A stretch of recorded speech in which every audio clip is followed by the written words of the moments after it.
Assalamualaikum warahmatullahi wabarakatuh. Perkenalkan, nama saya Dinda Marlena, Program Studi Pendidikan Guru Sekolah Dasar semester 5, kelas A.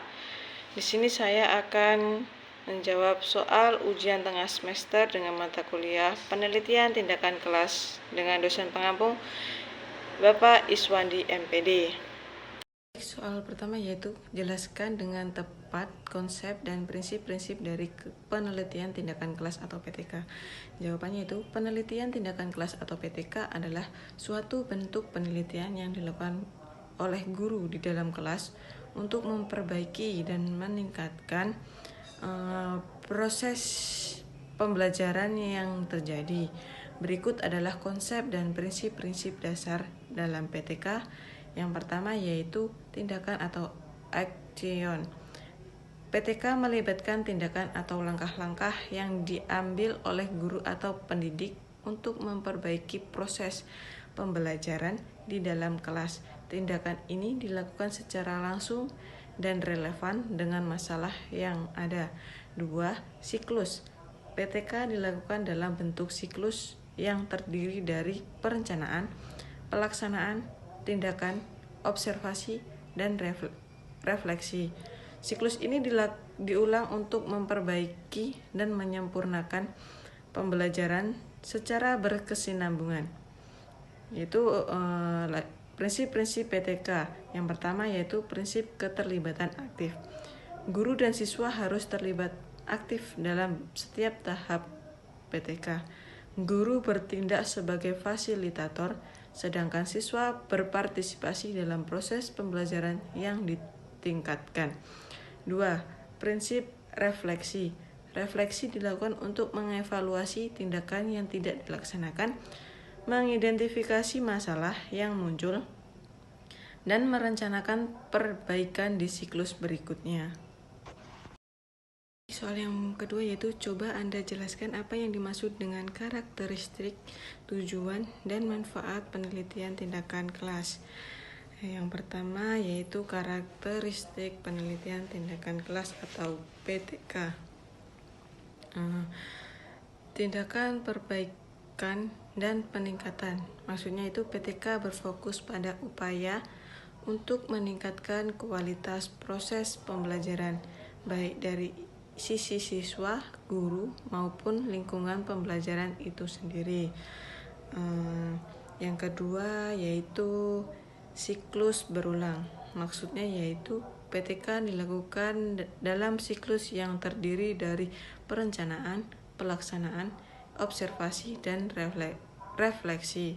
Setiap siklus bertujuan untuk meningkatkan hasil pembelajaran dengan perbaikan yang dilakukan pada siklus berikutnya. Yang ketiga yaitu keterlibatan guru.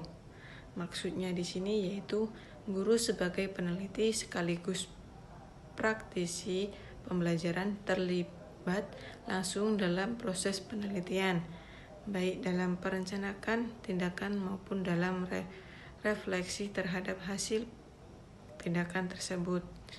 Yang berikutnya berbasis konteks. Maksudnya PTK dilakukan di kelas dengan konteks, situasi, dan kondisi yang ada di lingkungan sekolah tersebut, sehingga tindakan yang dilakukan bersifat spesifik dan relevan. Yang kedua yaitu tujuan penelitian tindakan kelas atau PTK. Yang pertama yaitu meningkatkan kualitas pembelajaran. Maksudnya yaitu PTK bertujuan untuk memperbaiki proses pembelajaran baik dari segi metode, pendekatan, media, maupun lingkungan. Yang kedua yaitu mengatasi masalah yang muncul di kelas. Maksudnya yaitu PTK bertujuan untuk mengidentifikasi dan memecahkan masalah yang dihadapi oleh guru dalam proses pembelajaran. Yang ketiga yaitu manfaat penelitian tindakan kelas atau PTK. Manfaat untuk guru. Maksudnya yaitu meningkatkan pemahaman dan keterlibatan dalam perencanaan serta melaksanakan pembelajaran. Soal yang ketiga yaitu uraikan apa yang dimaksud dengan fenomena atau masalah dalam penelitian dan jelaskan bagaimana cara menentukan masalah dalam penelitian tersebut, khususnya di dalam PTK. Dalam konteks penelitian, fenomena atau masalah penelitian mengacu pada suatu keadaan atau peristiwa yang menarik perhatian peneliti dan memerlukan analisis lebih mendalam untuk dipahami dan dipecahkan. Fenomena ini bisa merupakan permasalahan yang terjadi di lapangan atau ketidaksesuaian antara harapan dan kenyataan yang mengarah pada kebutuhan untuk melakukan penelitian.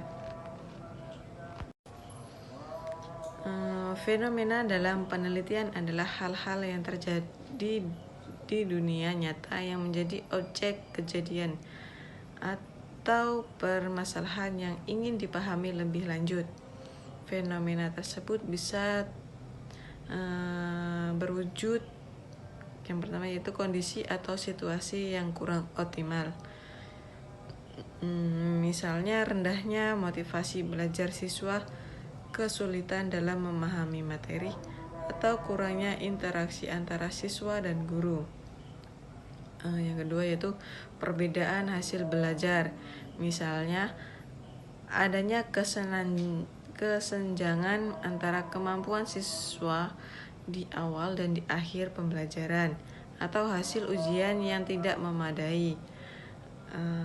Kesulitan dalam penerapan metode atau strategi pembelajaran tertentu, maksudnya yaitu fenomena seperti kesulitan dalam penerapan pendekatan pembelajaran berbasis masalah atau PBM, keterbatasan penggunaan media dalam pembelajaran.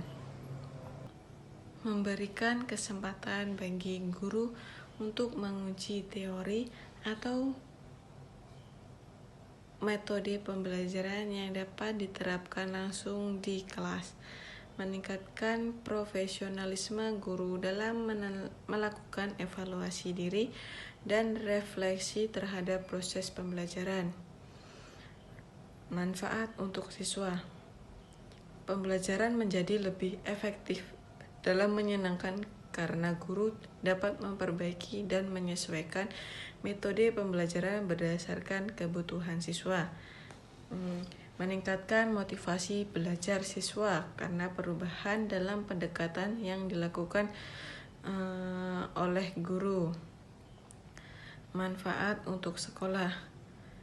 PTK membantu menciptakan lingkungan pembelajaran yang lebih baik dan relevan dengan perkembangan kurikulum atau kebutuhan siswa, memberikan kontribusi dalam mengembangkan program atau kebijakan sekolah yang berbasis pada penelitian dan evaluasi praktis di lapangan. Menentukan masalah dalam penelitian tindakan kelas atau PTK.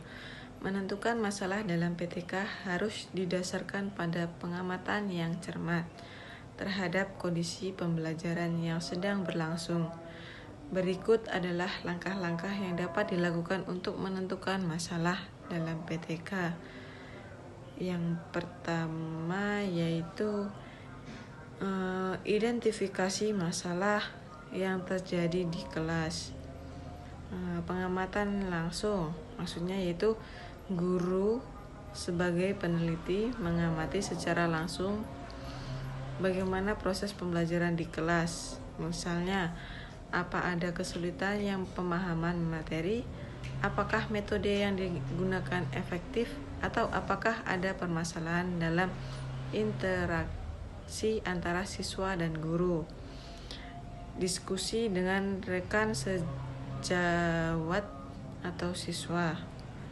Guru dapat berdiskusi dengan teman sejawat atau bertanya kepada siswa tentang kendala atau hambatan yang mereka alami dalam pembelajaran. Yang kedua yaitu analisis kebutuhan dan tujuan pembelajaran. Tentukan tujuan pembelajaran yang diinginkan dan identifikasi apakah tujuan tersebut tercapai dengan benar atau tidak. Misalnya, jika tujuan pembelajaran adalah siswa dapat menguasai suatu konsep tertentu, tetapi ternyata banyak siswa yang mengalami kesulitan, maka ini bisa menjadi masalah yang perlu dipecahkan. 3. Refleksi pribadi guru. Guru perlu melakukan refleksi terhadap pengalamannya dalam mengajar. Hal-hal seperti metode yang digunakan, kesulitan yang dihadapi siswa, atau hambatan dalam mengelola kelas dapat menjadi bahan untuk menentukan masalah. Yang keempat yaitu tinjauan data hasil belajar siswa. Maksudnya yaitu jika hasil ujian atau evaluasi menentukan bahwa banyak siswa yang belum mencapai standar kompetensi, hal ini dapat menjadi indikator masalah yang perlu diselidiki lebih lanjut. Misalnya, apakah masalah tersebut disebabkan oleh metode pembelajaran, kekurangan media, atau faktor lainnya.